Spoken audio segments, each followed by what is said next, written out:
Hold up. Every day I wake up. Wake your ass up. The Breakfast Club. Y'all finished or y'all done? Morning, everybody. It's DJ NV, Jess Hilarious, Charlamagne the Guy. We are the Breakfast Club. Loren LoRosa's here as well. We got a special guest in the building. Yes, indeed. We got Gucci Mane and his wife Keyshia KR. Hi, guys. Welcome. Hey. How y'all feeling? Y'all look amazing. Thank you.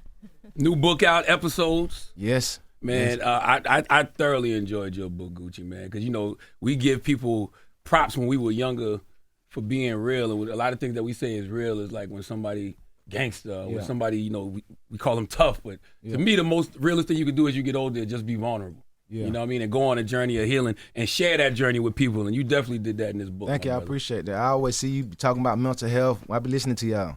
And you always championing mental health. You know what I'm saying? So that was I said, make sure y'all get that book to Charlamagne before I come up there. Absolutely. Because I knew you was going to read it. Absolutely. Yeah, so what got you to the point where you said this is the time to share the story? Because most people will say, like, you know, I don't want to share that story. It might be embarrassing. It might make me look this way. But you were open and completely open about it. What got you to that point was like, this is the time? I think when I had an episode in like 2019 or 2020. COVID. Around COVID. And that was just like after that, I was like, man, I got to really just hold myself accountable and take care of my health. I don't never want to have an episode again. I'm like, I'm gonna see a therapist. If I had to take medicine, I kind of like threw the towel in, like, you know, what I need to do to get better. I just didn't never want to have that happen again. And then my wife was pregnant with my little boy, and I'm like, I don't never want this. I don't want to raise a family, and then my mental health gone. What if I have an episode I can't come back from? You know what I'm saying? So I just like starting to do the work and like start seeking the help.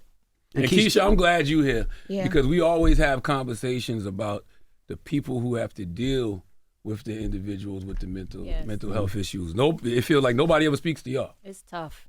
What made you not run? Because you could have ran. You could have been like, I'm out. Nah, this ain't for me. But you stood 10 toes down and said, I'm going. I experienced him going through episodes before we were married. And I was like, man, somebody got to help this guy. It was really, really bad. It's really sad because you're seeing someone you don't know. They're saying things to you that are disrespectful, so mean, and you have to just like, but I'm not talking to Gucci. Who is this person? Right. So I felt like if I left, he wouldn't have been the same. He needed someone to help him. And then when we were supposed to get married, someone said to me, you know, you're going to have to deal with this through your marriage, right? And I'm like, I'm cool with it. I'm going to fix him, you know. How heavy was that for you, though? Because the fixing isn't like an overnight thing. No. I saw Gucci, you did Big Facts, and you were talking about how one time you said to him, I should record this so that you can see, because he wouldn't even remember some of the things he was doing, but it would like, you'd be like, oh my God, like what's happening right now? Yeah. How heavy was it in the process of trying to help him get better? There was one point I had to just go on my knees and pray because it's like, he's like, I don't like you. I mean, the things he would say are really, really bad. And I just have to like take a deep breath. Like I said, I'm not talking to you right now. You want to sit here and be crazy alone? I'm not going to allow you to be crazy alone. Yeah. So like I have to like set a plan up. Like at one point I called his attorney. I called some bodyguards, and I just planned a whole kidnap, and we kidnapped him and took him to the hospital because we could not get him to the hospital. And he was trying to fight them and everything, but it was 6 of them. He couldn't handle it. And we threw him in the car. He would try to jump out the car, so we put him in the center of the car, you know? And that was like his last episode. That's a 5150, right? That's what they call it?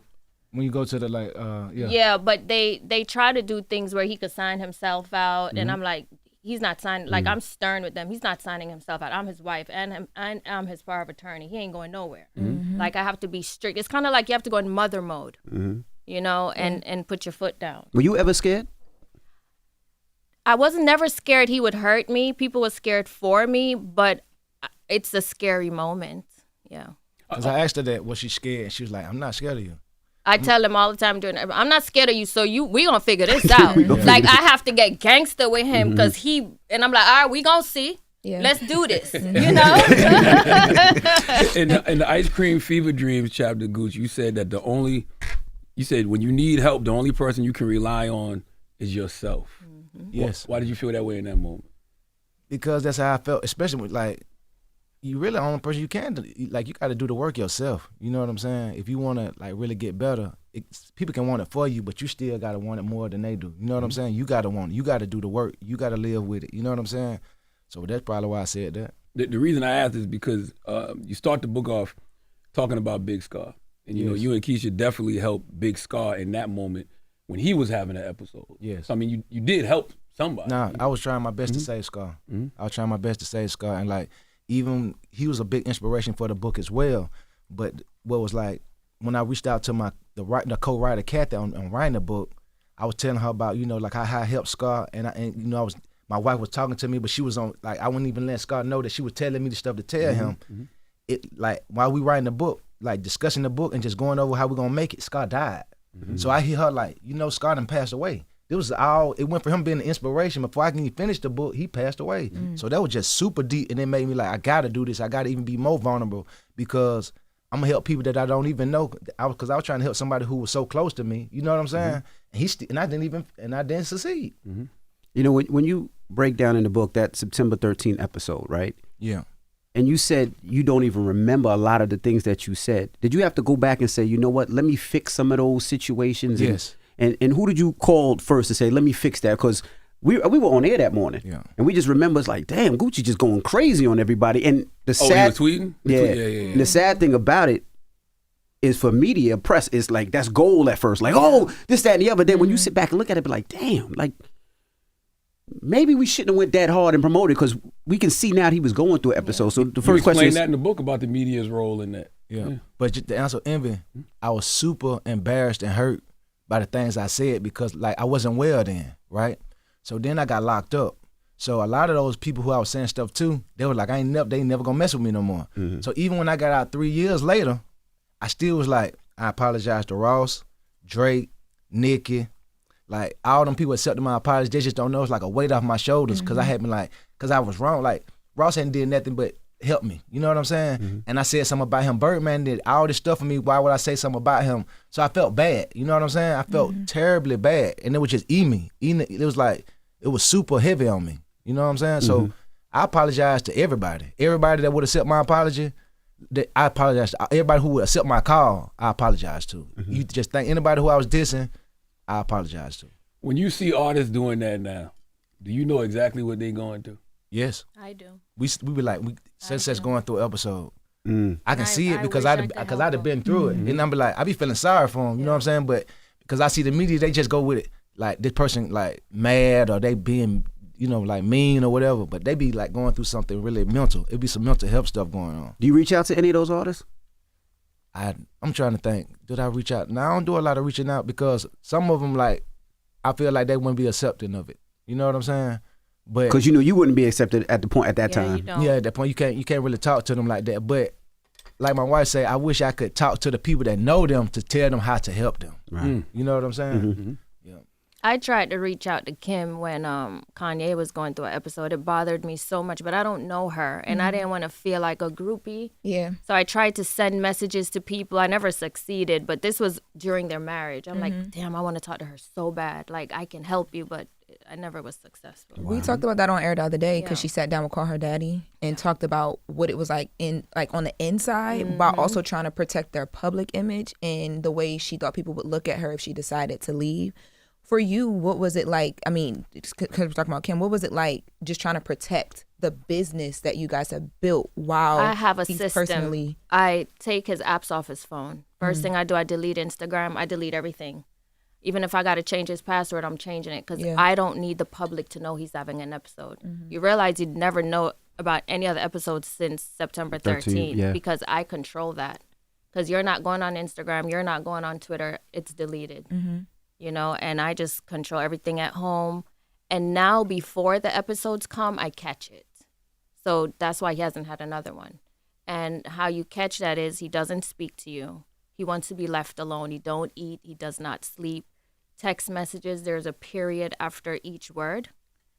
And I'm like, you're going through an episode. You're sick. No, I'm not. Ain't nothing wrong with me. Why do you think that? You're not speaking to me. Well, there's nothing to talk about. I said, well, that's not how you speak to your wife.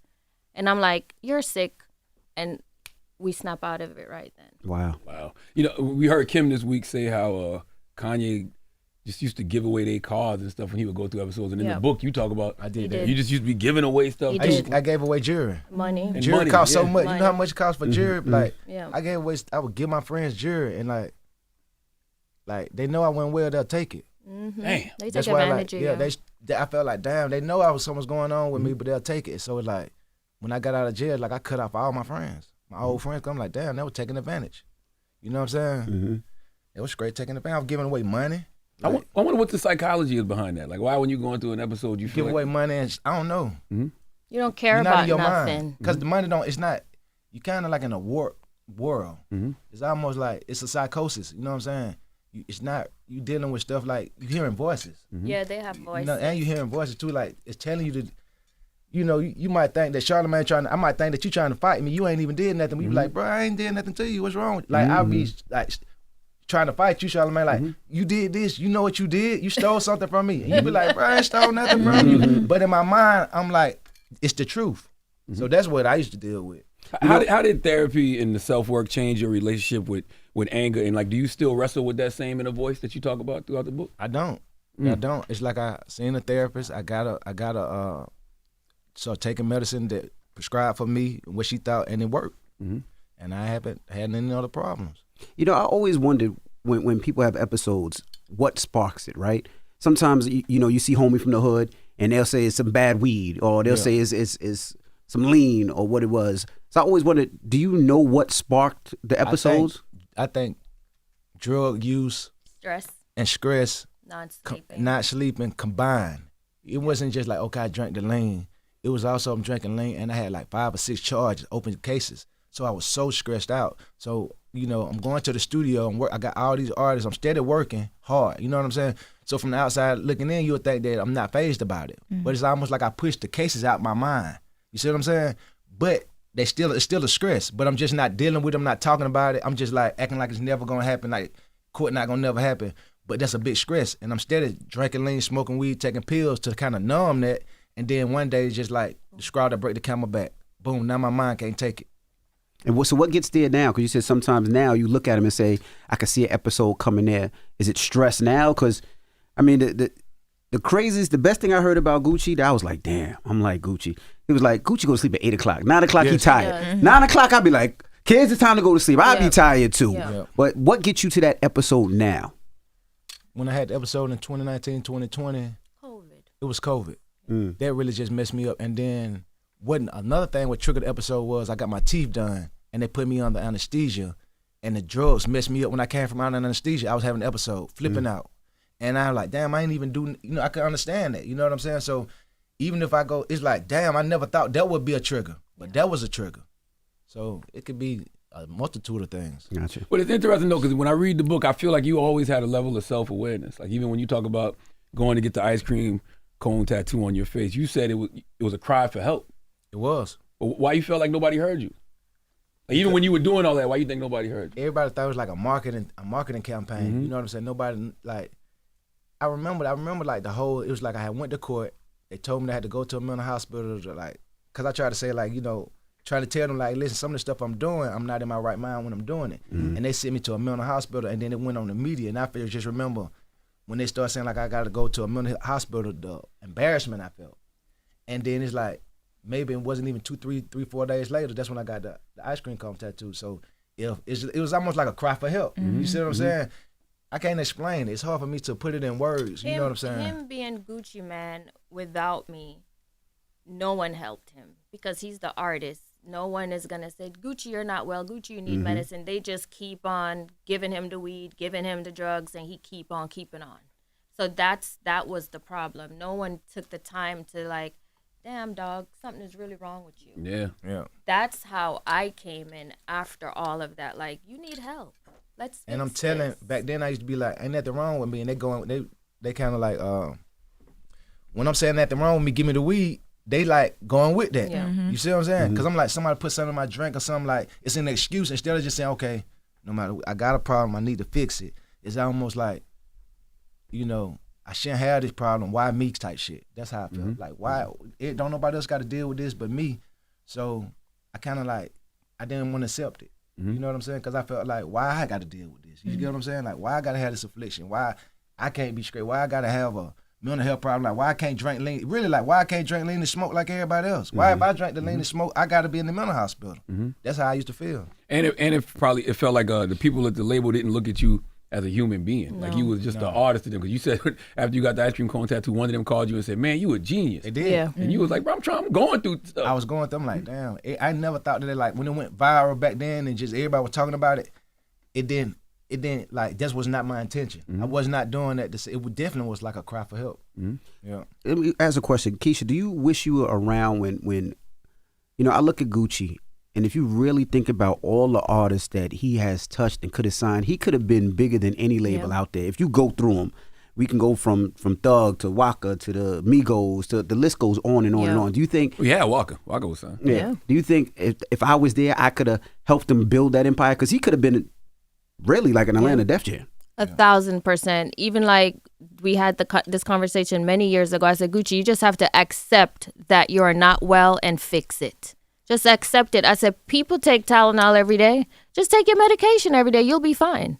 Just accept that you're sick, fix it, and you'll be okay. And absolutely, he had so many artists from back in the day, and because of this, they re-signed with other people or whatever the situation is, and it pisses me off because none of them respects him. Or give him the credit like Gucci signed me. Gucci's the one that got me out the slum. Gucci's the one that changed my life. None of them talks about that. Not one of them. Does that bother you? Because it's a lot of artists that are multi-platinum that are still selling records that you were the first person to give an opportunity to. We can name the list, but the list goes on and on. Yep. I feel like I had to hold myself accountable. I got locked up. I messed up the opportunity. You know what I'm saying? But I'm not saying that they don't have to pay me homage. I appreciate it. You know what I'm saying? But it's like that's part of how I was raised and just who I am. I get fulfillment out of helping artists. You know what I'm saying? I was reaching out to them, trying to help them because I saw talent in them. And not just Southern artists. No, not just Southern artists. DJs, producers, whatever. That's just like who I am. You know what I'm saying? Like, I'm going to open the door studio. I'm going to bring people in. I'm going to work with the up and coming. That's what I like to do. You get what I'm saying? If it didn't work out the way it did because I got locked up, I got to say, hey, I got myself locked up. I messed that up. But since then, I've been doing well. Since I got out, I've been on been a whole different, everything been going good. I always wondered, did any of those artists reach out when you were locked up and say, let me help? No. Any of those artists? Damn. Let me say this, though. Keyshia said, nope. Let me say this. It is still kind of like paying it forward because when I got out, all those artists did come back and do songs with me. You know what I'm saying? But when you were down, did they help? They didn't. They don't acknowledge him. He doesn't care or feel that way, but from the outside looking in, they should acknowledge him, I feel like Gucci gets looked at as a hip hop pillar, though. I feel like I feel like they look. I feel like Gucci gets his just due as an iconic figure in hip hop and all the artists he put on. No, but it ain't. What would you like to see, Keyshia? Like, I would like all of them, to acknowledge him, even if they win an award. Acknowledge him because he gave you the stomping ground. Mm-hmm. Most people don't know Nicki Minaj came out of that camp. French Montana came out of that all camp. of Most them. people don't know half those people. We know. Yeah. But most people don't know that. Migos, Thug. Yeah. Like most people don't because they don't say it. Mm-hmm. You right? I love the chapter Pills and Potion too, because you said you feel guilty for making the song Pills because you made a whole generation start getting high on pills. How do you rectify that guilt? I can live with it now because it's like it is what it is. You know what I'm saying? But back then, I know that I made a lot of people use drugs. I talked about drugs all through my music because that's what I was on back then. And I'm just like, damn, I know I made a whole bunch of people think pills was cool. I know that for a fact. You know what I'm saying? And that ain't nothing I'm just super proud of, But what can I do? It's in the past now. And at the same time, I was also a user too, so I was going through it with them. Mm-hmm. Yeah. The interesting thing about that chapter too, you said that your whole team didn't like that song. They didn't. What would they? Because I'm sure some of them was on pills too. So what was it? Just they just didn't like the record. When I first when I had 1 foot in, 1 foot out, a lot of my guys who were hustling, we used to think my crew of hustling buddies. They used to think like pills and stuff like that was like junkie stuff. You know what I'm saying? They think like if you do coke, you like a junkie. If you take pills, you a junkie. They only was cool with smoking weed. Even drinking lean, they thought was some junkie stuff, right? Mm-hmm. So they said take away from the money. Mm-hmm. You see what I'm saying? So it's like if you taking pills, you're supposed to be selling the pills. Mm-hmm. So when I came out with pills, they went with that. They was like, bro, what you making a song about taking pills for? Mm-hmm. Then the song ended up blowing up. But they was like, they didn't like that song. Yeah. Yeah. When you did verses, right? What was your mind frame during verses? And Keyshia, when you knew he was doing verses against somebody that was his arch enemy at the time, right?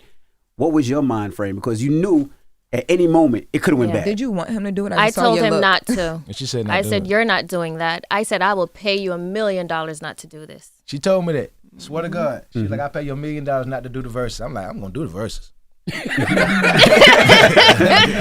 So how did for people that don't know, how did that verses come about? And what was your mind to do the songs that you did in that moment? Because I mean, I think everybody felt it watching, and people that were there were like, "Oh, this is gonna end up nasty." Yeah. Well, I'm trying to think. I seen an interview where Jesus was saying like, if I do a verses, I want to do it with Gucci, right? So after that, P had hit me like, bro, you heard Jesus say he want to do a verse with you. Would you do it? And I was like, I don't know if I do. I don't know if I want to do no verse. I ain't really there yet. Then he came back like, bro, I think this would be big if you do it. So next thing you know, Swiss and Larry Jackson end up hearing me, and we end up doing. Say we're gonna do the verses, right? And my mind frame going into it was like I was excited about it, like because all the previous verses was so big. So I'm like, man, this dope. You know what I'm saying? This gonna be big for me. Everybody gonna be like, my catalog gonna go up. People gonna just I was excited about it.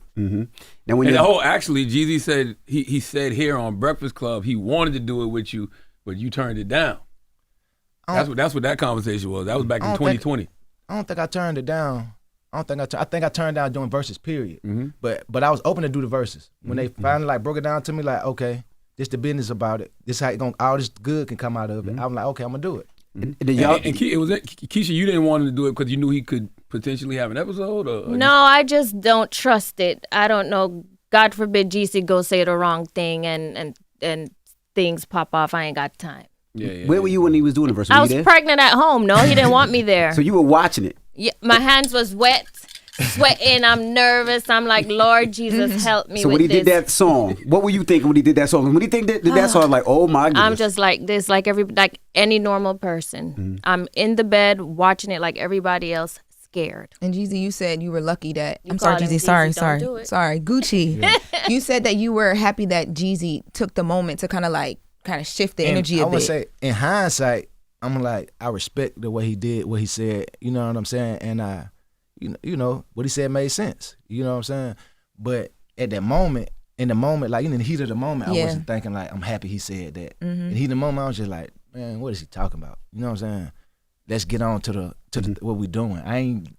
But when I look back on it, I'm like, that was smart. Yeah. You know what I'm saying? That was smart, and it was deep. Yeah. Did y'all speak before y'all did the verses personally? Yeah, we did. Or y'all did speak beforehand? Yeah. How was that conversation? Was that the first time y'all spoke throughout the years, or? Man, it was funny because we seen each other on the airplane, right? And he was sitting in my seat. Oh God, That's It's the funny. craziest junk ever. I ain't never told the story, right? He's sitting in my seat, right? So I'm like, damn, I don't even want to talk to him, but I got to tell this dude to get out my seat. So it's like, I'm like, hey man, you in my seat, you got to get out my seat. But he see who it is. He like, well, I'm sitting in the same seat. Can you sit in mine? I'm like, nah, I can't sit in your seat. You just got to get up. That was the conversation we had prior. Damn! If there would have been anybody else, you probably would have been like, God, go ahead, sit in Nah, the seat. you got to get up. You got to get up. And he don't want to get up. I can't, cause my pride won't let me say that you in my seat and I just, okay, I'm gonna sit over here. Yeah. Nah, dog, get up. When was that? But What his year was pride that? won't allow him to be like, man, Gucci man told me to get up and You're I moved. right. Oh, he got up and moved. Got up and moved. Yo, that's funny because I remember 50 and Josh said the first time they seen each other was on a flight. They were both sitting. It's like you can't wild out in there because you're going to jail. So you got to be easy. But no, in your first book, you said y'all had dinner somewhere before. No, we met up at a restaurant. Yeah. So we had met before. But I'm saying this since I got out. That was like we met at that restaurant way back. That was like 2010 or something like that. But you said y'all had decided to, if I remember correctly in the book, you said y'all decided to squash the beef then.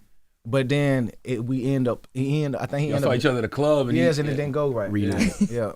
What is it like now? Like, have you guys spoken since verses? And both of y'all are so evolved at this point. I did an interview on Big Facts, and I'm like, it ain't really been no disrespect since then. Everything cool, but They okay. we okay. She said they okay. We'll make sure they okay. They all right. Got you. I love it. In episodes, you call yourself a recovering madman, right? Yeah. What does madness look like to you today? And how do you recognize it when it tries to creep back in? Madness is like a very evil side of me. It's very no compassion, no empathy, like void of good. You know what I'm saying? It's like empty eyes, soulless. Like I say the most meanest things. Like that's why I said so embarrassing afterwards. Like God, like I can't even believe I said. I be saying stuff I can't even think I know how to curse and say stuff like that. I be going so deep into the dungeon. I'm talking about seriously. That it's like I'm so embarrassed about what I said afterwards. Like that's where the madness. Like it's bad. It's you see how like when Kanye flip out and he starts saying and he just like go deep. I'm like that. It just get bad. Like she said, the only thing about it was my wife been keeping it so like when I did have an episode, nobody in the public saw it. But man, you know, I just want to give grace and just say thank you to all the people who close to me, who I done said some stuff to. Y'all know I didn't mean it. You know. What does madness look like to you, Keyshia, when you see it creeping up in Gooch? There was one time he stood outside for 24 hours at the door, just standing. I said, get inside. No. I said, did somebody give you a cookie or lace it? What is wrong with you? Because I'm not even catching on. I just want to stand up out here. He said out there 24 hours. So I said, okay, there's an episode coming. I wasn't that good of a pro yet. So the episode came like a week or two after that. So that was a sign. So do you have to just let him be in those moments, even though he just standing outside, you just let him stand there? Or? No, I don't play with him now. Then I let him stand out there for the 24 hours. Even 4 or 5 a.m. he out there. But if he was to do that now, he going to the hospital. Do your kids break you out that episode? Like when you see the kids, you're like, nah. He hasn't had an episode since they were born. Wow. Like that would make me just be so scared about him. like that would scare me like I cannot level my kids see me like that and I can not be where like I'm not on point to be needed to handle the business of raising the baby. Like I'm you know what I'm saying? Like I get them up for school every day. I can't be in the hospital. You know what I'm saying? My little boy, he can't even stand a day without me. He like, Dad, I miss you when I leave. So I just want to be on point for my kids. Do you miss old Gucci? And when I say old Gucci, I mean going out, being in the studio with your artists. I kind of miss being. It's only certain things from like my manic behavior that's good, and that's like I kind of like used to be in the studio. I used to be way more productive. You know what I'm saying? I work out 2 times a day. I be restless. You know what I'm saying? So I do like. I ain't trying to like romanticize that part about it, but it's a part about this madness that it make you like super hard working. Like you don't even need sleep. You just stay in the studio. You just always. So you so prolific. It made me really prolific. So I do miss that part. Like now I'm not as prolific. I don't put out 100 mixtapes. I only put out 1 album every 2 years. I'm not, you know, I'm just like a family man now. You know what I'm saying? I'm slowed down. Do you like that better? I love it. Yeah. Now he's normal. Yeah. Now he's normal. I saw you say that going to East Atlanta sometimes like triggers different episodes for you. And you can talk about that. Were you about to say something? No, I'm saying it does trigger me going to East Atlanta. In writing this book, what other things from your upbringing did you realize like, oh, that was one of my triggers of these episodes and I didn't even know, like family stuff or just, you know, stuff from like young? Yeah, like stuff with my mom triggers me. We had like a strained relationship. Stuff from my youth trigger me. You know, old friendships, you know, that went sour. There's a lot of stuff can be triggers. I can, you know, some songs even trigger me. You know, just from like you said, like strained relationships, like even hearing So Icy, I don't like hearing So Icy. Wow. You know, it's kind of like a trigger. Stay Scrapped would be a trigger. You know what I'm saying? Hearing that, like, I got 10K on your bounty, like, that's why I say I probably couldn't have took that. Yeah. You know, like, that would have triggered me. You don't do those songs anymore? I don't do them songs. What triggers you more, East Atlanta or, what is it, Burma, Alabama? Birmingham, Bessemer. I would say East Atlanta, but I don't want to. Bessemer kind of depresses me because it's like when you go down there, it's so like it's like damn, you know what I'm saying? It's like damn, it's a tough place to grow up at. And when I go back there, it's like it down there make me cry just looking at the buildings and cause you from a small town, so That's you know right, how like I'm from it's so small and rural and like you know it's no money down there. You know what I'm saying? So it feel dark.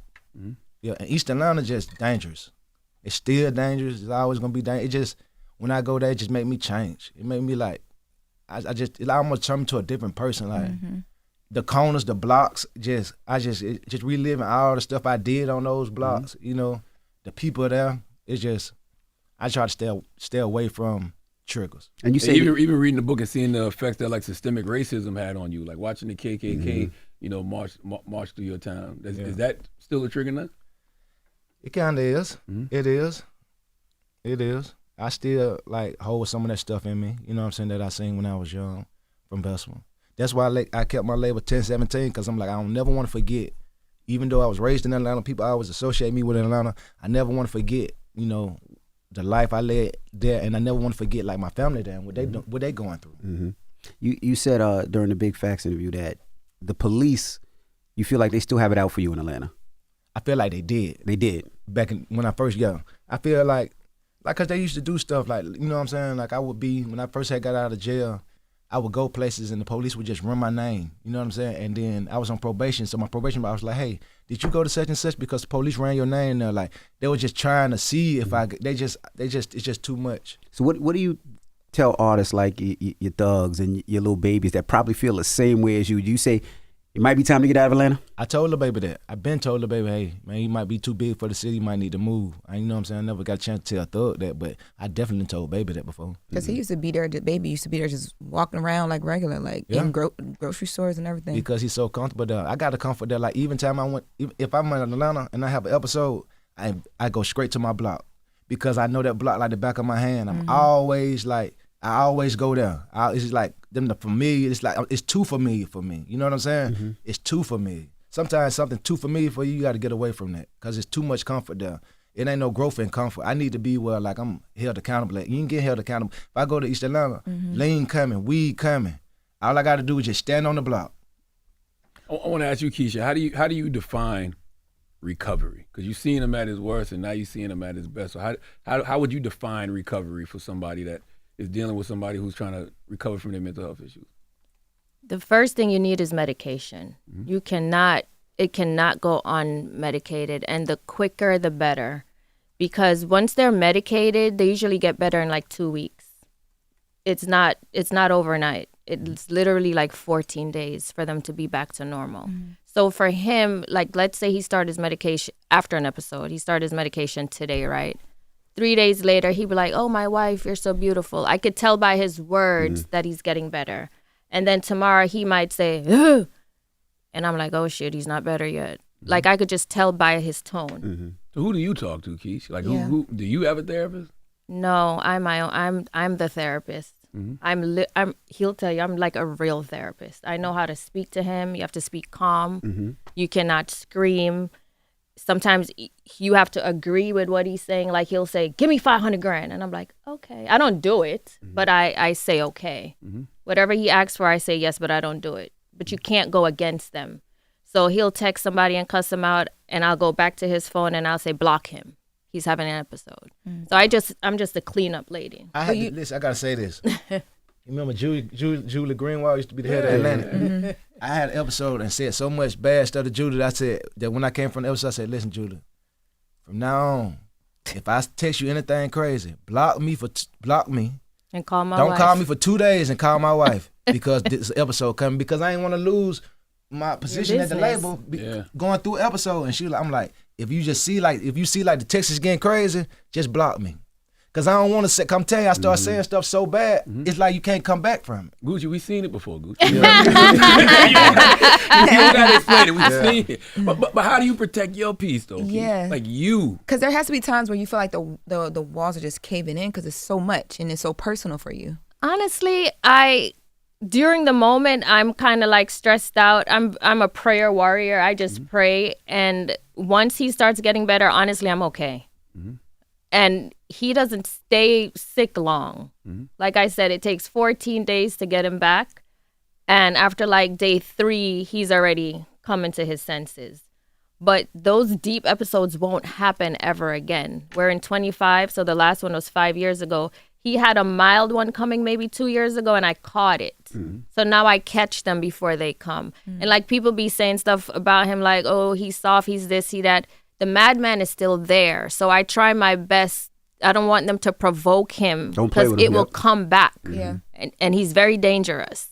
So y'all listen, please leave him alone because the Mad Max is still in the head. Yeah, when I saw Young Thug say that, I was just like, man, Thug is just young. Yeah, they don't understand. Gucci ain't soft.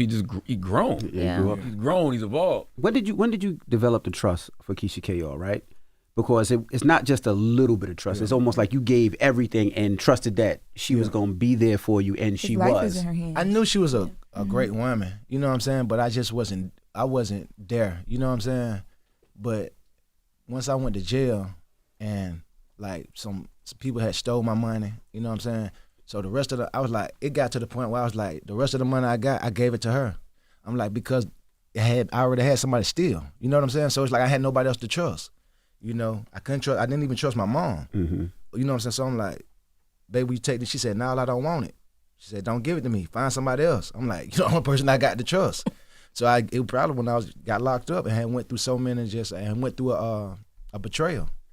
Because you give her everything where it's like you trust her with your life, with your business, with everything. Yep. And most people will be so reluctant with that. And that's also a lot of power for you because you know that he trusts you so much. Yeah. But You know that pops up on the timeline all the time. I forgot how much it was, but they said Gucci gave it Keyshia 20 this amount of money and Keyshia 2 flipped to million. 6. Nah, that was 6. That was facts. Mhm. That was facts. And when he tried to give me money all the time, I'm like, I don't want it. I don't want it. She wouldn't take it for a long time, but until they stole the money. Yeah. And then I'm like, hey, people stole some of this And money. then I'm the one that found out. She found out that was a theft. It was a theft. Yeah, like all his businesses and stuff. I'm like, this one's stolen, that one. Like, I'm really good at business, so I'm like, hey, you're being robbed, sir. Mm-hmm. And he's like, can you do it? And I'm like, I'm not getting involved, but I'm just letting you know. that's a Jamaican woman in you. Mm-hmm. My wife the same way. Then you send your wife to curse him out. Oh, it's the best. You sit back and just watch it. Oh, it's the best. Yeah. Did you tell Gucci you was going to invest the money, or you just went and did it? And when he came home, he was like, "Look what we got." No, I told him because I was doing stuff with my own money, and he's like, just do it. And I'm like, but then he was like, just do it, and I did it, and it worked out. Dope. You also talk about in the book how you was at an award show with Waka, and you was having an episode. Yes. But what I loved about that chapter, you said when you sat down, you just felt shame in that moment. I did. What's something you learned, like in the process of you healing, that you just now view with compassion instead of judgment? About myself? Yeah. I'm trying to think. I used to be hard on myself, like kind of like what Envy said, like, damn, I should have this big Def Jam label, and it's, you know what I'm saying? Mm-hmm. But then I had to give myself some, like, listen, you went through a lot, just be okay. You still got a great career. You know what I'm saying? Mm-hmm. You still make money. You still doing good. But yeah, at first I would just be hard on myself about that. Do you still beat yourself up? Like how you was sitting in the award show, ashamed of what you did? Do you ever just be like, damn, man, maybe I need to pick up the phone and call this person? Because I'm trying to think. I apologize to everybody. Got you. I really did. You know what I'm saying? Like, you know how like AA means they tell you, hey, call everybody back that you ever wrong. That's how I approached when I got out. I really was like, I wanted everybody to like know I was sorry that, you know what I'm saying? I still don't want to like use mental health as not being accountable for what I said, because some of that stuff I wasn't going through no episode. I said some stuff that was wrong, and I just want to let everybody know, like, I'm wrong, I'm sorry. You know what I mean? I thought it was hearing you talk about why you called Young Thug so quick when he dropped the Miss My Dogs, because you understood with that apology, like you were there. Yeah. I thought that was like really, we played this morning on air, and it was really great to hear. What was y'all conversation like? I didn't call him. I just forgave. I'm saying I forgive him. Oh, so y'all didn't actually Never talk? talk. Oh, wow. So he found out you forgave him on that interview. Yeah. Has he reached out to you since the interview? To be honest, he was like, he hit me like, let's talk, but I ain't really want to talk. But I do forgive him. I just didn't want to talk. Yeah, I understand. fair. I'm the same way. I can forgive you, but I still, at certain times, I just don't Especially need in you the here. moment. In the moment, Yeah. it's Nothing just wrong too- with that. Need you know more what I'm time. saying? Yeah. Do you mind being the OG? And the reason I say that is you look at Atlanta, you see everything that Atlanta's going through. Gucci's that one person that can stop it all, I think, because every artist in Atlanta respects you. Do you mind that label as the OG that can do that, or you just say, you I know like what? being the OG. I do. You know what I'm saying? Like, I've been in the game 20 years now, so like I embrace that. You know, I'm not the hot artist trying to drop the hottest single every year and do all that. You know, I want to be the person that they can come to and talk to. Would you want to do that with everything that's going on in Atlanta? Yeah, I do. I would. I feel like if they would come to me, but they don't want to come. I feel like people don't come to me for advice, because it's like, even with my own artists, it's like a lot of them, don't come to me because it's like talking to your dad. I ain't got nothing but positive to say. I'm trying to lead by example, and I'm gonna tell you, like, you shouldn't do this, you should. So they don't even want to talk to me. They'd love to talk to old Gucci, but new Gucci they don't want to They talk don't to want that. to talk to new Gucci, because new Gucci ain't really got nothing going on. He go to sleep at 8:30, like, he ain't on nothing. And did y'all every once in a while the pictures come out and say Gucci's a clone? Yeah. Does that make y'all laugh, or do y'all die laughing when y'all see the clone Gucci? I didn't used to like it at first when I first got out. I felt like it's discredited everything that I had been working so hard to do. You know what I'm saying? I felt like people was hating, saying I was a clone, I instead think of it's saying, dumb. Yeah, I didn't like it. Yeah, it didn't die down now, but when I first got out, I ain't gonna lie, it used to be annoying. I used to be like, that's so lame. Did you talk to OJ? Yeah. About what you was gonna put in the book? Yes, I talked to OJ. I talked to OJ yesterday. That's my dog. Yeah. What do you think about it?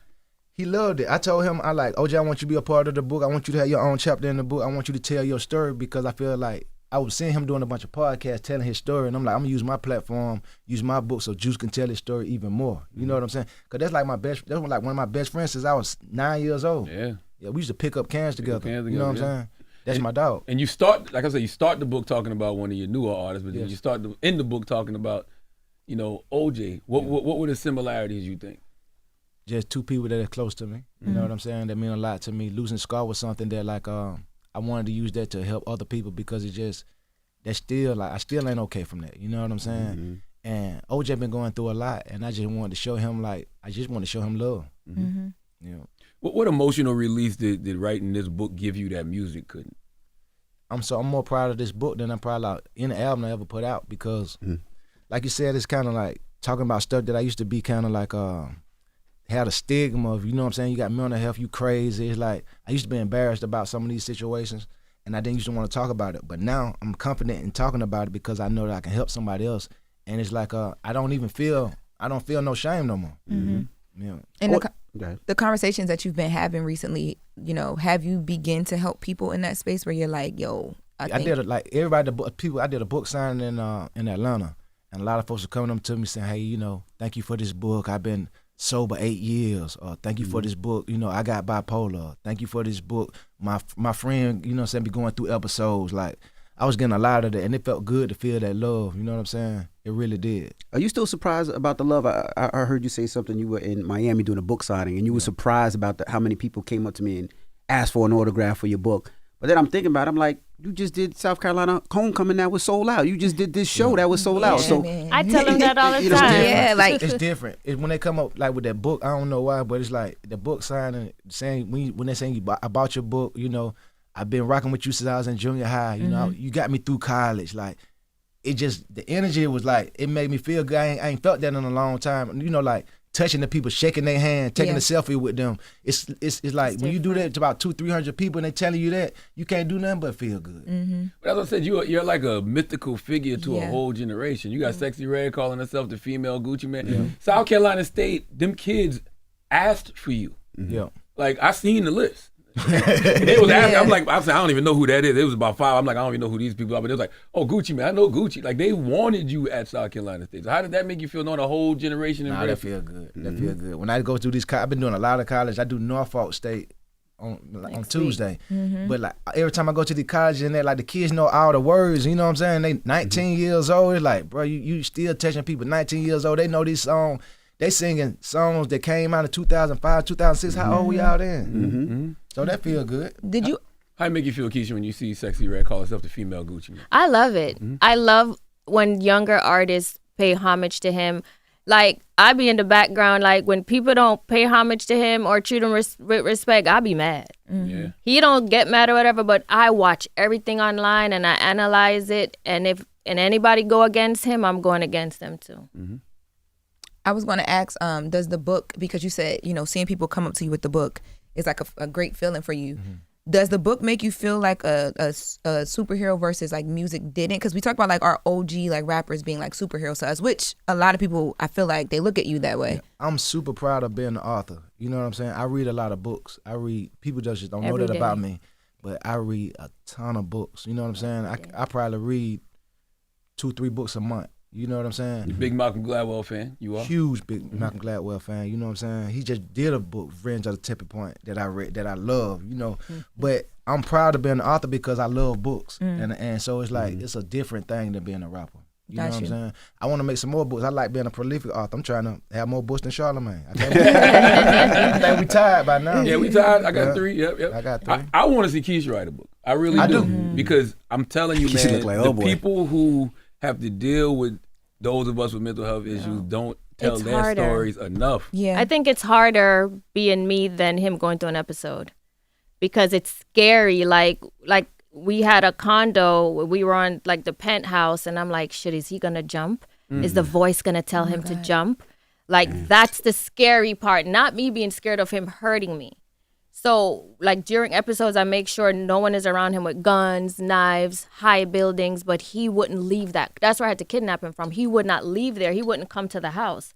And I'm like, shit, I had to get, like, a babysitter for him because he hated me. Different episodes, he hate different people. That, if you have an episode where he hates me, that's a problem.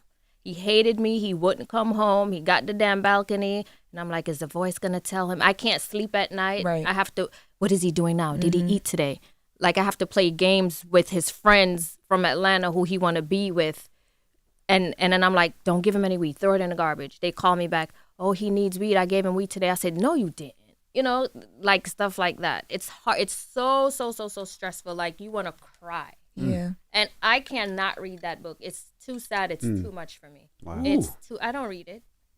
I read probably like 3 pages and I had to quit. Is Too it much. What about you, Gooch? When you got to relive all of that, all Nah, of those traumas. it almost made me cry too. That I ain't damn gonna lie. book almost That book put him in made an me cry. episode. My autobiography almost made me cry, and this book almost made me cry. Not almost made him cry. That book was putting him through an episode and I caught it about day 1. So revisiting the trauma. Yes, it mess with me. it puts him back. It do, bro. I can't lie. Especially the Beltsman, Alabama part. It's like, damn, that take me back down. Yeah. You know, it's like, then I started thinking about, like, you know, when I was young, my granddad and my mom, like, damn, we was poor. Then I'm like, I don't think about that no more. You know what I'm saying? That was like, I know we was poor, but it ain't like nothing I dwell on. When you go back to think about it, like, damn, man, we in the racist ass town, we poor as hell.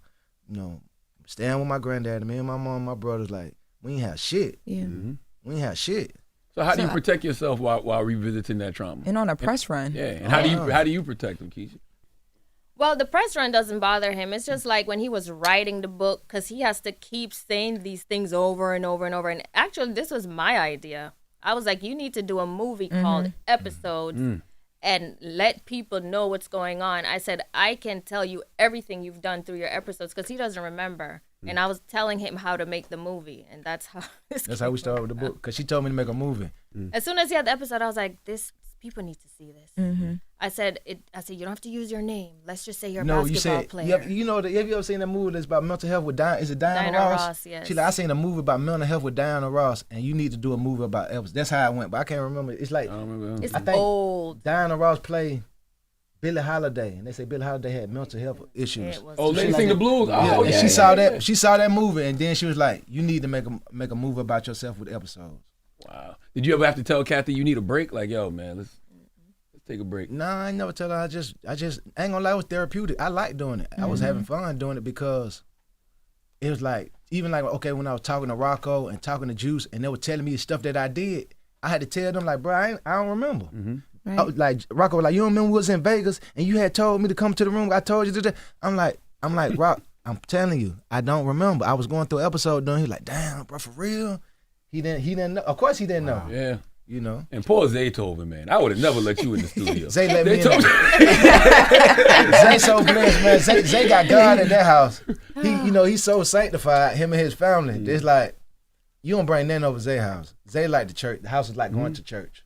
You know what I mean? You don't bring drugs there. You don't bring beef there. You don't bring nothing there. You just come there with good intentions. It's all good. That's when you see like that family unit. You see that at Zay house. You know what I'm saying? You see somebody, you see a mother and a father who really care about their child, which is Zay. And they gave him a whole basement studio right there for him to create with his friend. Like, you can't even bring that over there. But Zay, you could tell he loved you, though, because he would answer every call. You would come over and he'd be like, man, what's wrong with you? Zay, that's one of my best friends ever. Like, that, like, I love Zay for that. Like, he always opened his doors for me. He knew I'd be going through stuff. Like, he never held that against me. He always room for me. Like, if anybody ever had my back, like, far as music, like, Zay had my back. Salute to Zay. Yeah. I wanted to ask, what is your vice now, right? Is it working out? Is it the family? Is it praying? Like, what gets you away now? Working out is a vice. Yeah. Work out 6 days out the week. Sometimes two times a day. That definitely helps with the mental health. Yeah. Shopping? Working out. No. Not really shopping. I don't working shop no out. more. I don't even buy cars like I used to buy cars every year. Like, switching my life. Now I ain't bought a car since 2020. I just got one Phantom, and I take the kids to school in the Phantom. That was a wild shit. That's not a bad call, though. That's fly. But Great ride. In the book, you said something. I'm like, there's no way. You said you used to spend just as much money on drugs as cars and jewelry. I did. Man, lean used to be so high. I used to have so much weed. You know, remember, like I got a studio, I got all the artists, so I would supply everybody. Yeah. I got lean and weed for us. That's why they never used to leave the studio. Yeah. They come over there just like a party house. Mm-hmm. Then when I go there, the lean is in juice bottles. Yeah, we switch it because up. he's not allowed to drink around me. I switch it up, so I put it in. I put And it then in juices. What if I was to drink it? You don't drink juice. I only drink water. So I was being tricked back then because when I go there, it's like, oh, she's here, put the lean up. But now that we didn't live together then. Yeah. But now he would never, but. Wow. You just We all married to beautiful black women, but I want Gucci. You tell me, how important is it to have a good woman, man? It's the most important thing you can have. It's the best decision you can make. My best decision ever was to marry her and be with her.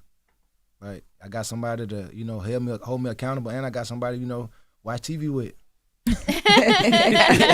Sometimes that's all you want to do. Just sit back and chill, bro. I'm kind of like, I don't really need a lot. We just like best friends, and we just home, just chilling, and everything we do, we have it in common. We like the same food, the same shows. We both boring. Don't like to travel like we like travel, to just but go we to just bed, stay at the house. just chill. Yeah. Well, Keyshia, I want to say, watching y'all like from afar, you've been so strong throughout all of this. We would have never known how much you were taking on because you also have like the businesses you were doing at the same time. Like, do you feel, because there's a whole like lane of women who do like the makeup, like Keyshia Ka'oir, and because of the products that you were doing, do you feel that impact as well while holding all this down? Do you feel that for yourself sometimes? No, I'm really strong. And I still do my makeup. Yes. I still have my company. I still do everything. I have like a schedule. I have everything down that I do daily, and I still do even during his episodes. I still get my I don't know stuff how done. you did all of this because I Keyshia have Ka'oir to. cosmetics literally influenced such a generation. Yeah, it did. The hairstyles, the clothing, and people know, but I don't know if they talk about that enough with you. But then you're also holding down all this stuff as well too. Yeah. Like, God bless you. I have to thank you, and thank you, God. Right. Do you think your healing journey is over, Gooch, or is there still work to do? No. Even like we talk about from the verses to now, like I knew I'm matured a lot from 2020 to 2025. I'm still growing, and it's in a good way. You know what I'm saying? Like, don't really nothing get me mad no more. You know what I'm saying? Like, I don't hold on to petty beefs. I don't hold on to grievances. I don't care about slights. I ain't used to be like that. You know what I'm saying? Now it's like I'm in a real calm space. That's dope. But it ain't even, that's just who I am now. It ain't who I'm trying to be. You get what I'm saying? That's who I grown to be. If you could redefine what it means to be real in hip hop culture, what new code would you give this new generation? Oh man, I let them know like they talking about that hood, but the best hood is fatherhood. That's right. That's what I'm most proud of. You know what I'm saying? I love being called dad. I love being a present dad. That's like, I didn't even know that it was so much joy in raising kids that it is. best. But you know what I'm saying? Like, raising a family has changed me. It has changed me for the better. Man, it's interesting. Have you spoken to like other artists that are on their healing journey? Like we had Little John up here. You can see the trend. I seen that. He on his healing journey. Even people like Jeezy. Do y'all speak about that? How far y'all come? Probably like me and Zay, Mike, Will, Metro. Yeah, we done spoke about that. All right. So what does peace feel like for you right now? Peace feels like just, running my label, being with my family, being content with what I done did in the industry, you know what I'm saying? And just keep building. I love it. What does peace feel like for you, Keyshia? I like to see him well. Mhm. I don't like to see him like stressed out. That's why in my interview with Carlos, I said only thing he got to do is shower and go to the studio. I don't allow him to do anything else because I don't want him. He can't handle stress because stress is a trigger and stress brings on episodes. So I don't allow any stress. He just be calm, wake up, go to bed early, take care of the kids, go to the studio, and that's it. That's a perfect- I was gonna say they criticize you Yes. about that, but I Yeah. think people don't understand Yeah. because they're not in a good union, right? Yeah, they're not. Or Probably they ain't just even don't got know- no goddamn. But I've been- But body. even also too, I think reading the book and hearing the journey that you guys have been on behind the scenes that a lot of people didn't know about. I was sitting here thinking like, you created a safe space for him. Yeah, I did. But that's And what you had marriage. to. That's what And marriage getting should him be. out of Yeah. Atlanta. Right. He didn't want that either. He wanted to go back to Atlanta, and I'm like, going where? He got another house in Atlanta, and I refused to go there with him. So like I have to just put my foot down till we got rid of the house. He never would go to the house. Oh, and if I go to Atlanta, I stay in a hotel. We're not living here. This is not good for you. I was gonna say they got on you for that, but like I said, people don't understand don't get union, it. right? And the reason I say that is, I'm sure Gucci's whole thing is I want to make sure my wife is good. I want to Yeah. make sure my family is good. I want to protect her from the outside thing. Exactly. But as a wife, you're the total opposite. I want to make sure he's okay. Yeah. I want to make sure he's not gonna have a stressful. I I'm gonna make have sure. to I want to take make sure care he of can work, and whatever it takes to do that, that's what a wife does. Exactly. That's what my wife does. That's what his wife does. Yeah. But that's what a union is. And most people who don't have a union don't They understand don't get that. it. And every marriage relationship is different. Mm-hmm. You might have a relationship where you have to take care of your wife. Right. But I have to, my husband takes very good care of me. I'm not in need or want for anything, but I have to take care of him first because he has mental health issues. I don't. I'm stronger than he is. Well, the biggest thing, we appreciate you for joining us. I just want to say the biggest thing that made me so happy is when you see Gucci talk about his kids.